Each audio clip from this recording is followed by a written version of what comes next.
मुनासबत से एक्सपर्ट्स के लिए बड़ा और पहला सवाल है। इलियास साहब, मैं आपसे आगाज़ करूंगी चूंकि आप इस सारे मामले को मॉनिटर करते रहे हैं क्लोजली। ये जो 16 अरब रुपए के मनी लॉन्ड्रिंग केस में शहबाज फैमिली को एक बड़ा रिलीफ मिला, आप समझते हैं कि हुकूमत की तब्दीली के साथ इदारों की तफ्तीश बदली है? इदारे करप्शन और मनी लॉन्ड्रिंग के हाई प्रोफाइल केसेस से आपके ख्याल में पीछे क्यों हट रहे हैं?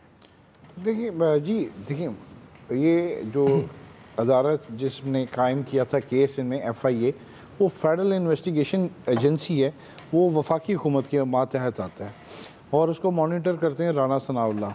तो ज़ाहिर है जब तफ्तीश आएगी, चेंज हुई, गवर्नमेंट चेंज, अगर इनके पास शवाहिद मजबूत होते, अगर गवर्नमेंट ने जो साबका गवर्नमेंट ने हुकूमत ने बनाए थे, अगर उनके पास शवाहिद अच्छे होते, मजबूत होते, जैसे उनको कहा जाता रहा कि चलान जमा करवाएं, जज साहब की जानब से कहा कि इस केस का चलान जमा करवाएं, तफ्तीशी टीम की जानब से जैसे कि बताया जाता है कि बहुत मुश्किलात का सामना करना पड़ता रहा कि तफ्तीशी टीम इसके बारे में कुछ के लिए, हालांकि उस वक्त शहजाद अकबर साहब उसकी आके घंटों मीटिंग लिया करते थे, तफ्तीश किया करते थे। FIA की जानब से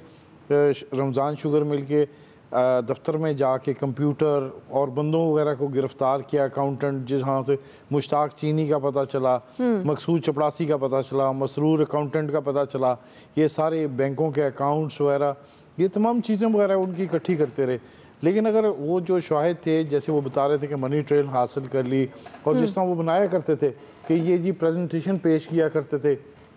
हाँ, कि जर्नलिस्टों को भी ब्रीफिंग दिया करते थे, इमरान खान साहब को शहजाद अकबर साहब आके ब्रीफिंग देते थे, तो वो ब्रीफिंग उधर हद तक ठीक होती थी, उसमें नज़र आ जाता था कि उसमें मनी ट्रेल नज़र आ जाती थी कि ये स्लाइड इससे इसको लिंक कर रही है, इससे फिर अकाउंट इससे जा रहे थे। उन्होंने जब अकाउंट्स वगैरह की जो तफसीलात वगैरह ली थी, वो भी काफ़ी वो दिखाते थे कि जी ये ठीक हैं और ये इनको सज़ा होगी, और साबित कर दिया इन्होंने, जो रिकॉर्ड इकट्ठा वगैरह किया। तो अब जो जाहिर है जब केस कर रहे थे, तो ये कोई केस को जब गवर्नमेंट रजीम चेंज हुआ तो उसके बाद केस में तेज़ी आई थी, तो उसमें ये लग रहा था कि इसमें कोई ना कोई गड़बड़ ज़रूर हो रही है, या जो केस है उसको परसू जो किया जा रहा है वो बड़ा स्लोली किया जा रहा है। लेकिन अगर सबूत होते तो जज साहब जो थे वो इसको ज़रूर वो करते ज़्यादा, क्योंकि अदालत में तो जज साहब के सामने जो सबूत लेके आना है, जो ज़िम्नियाँ जो बनाई गई हैं, जो चलान किया गया है, जो FIR है, उसके मुताबिक उन्होंने तमाम गवाहों से, सबूत वगैरह से एक एक बंदे को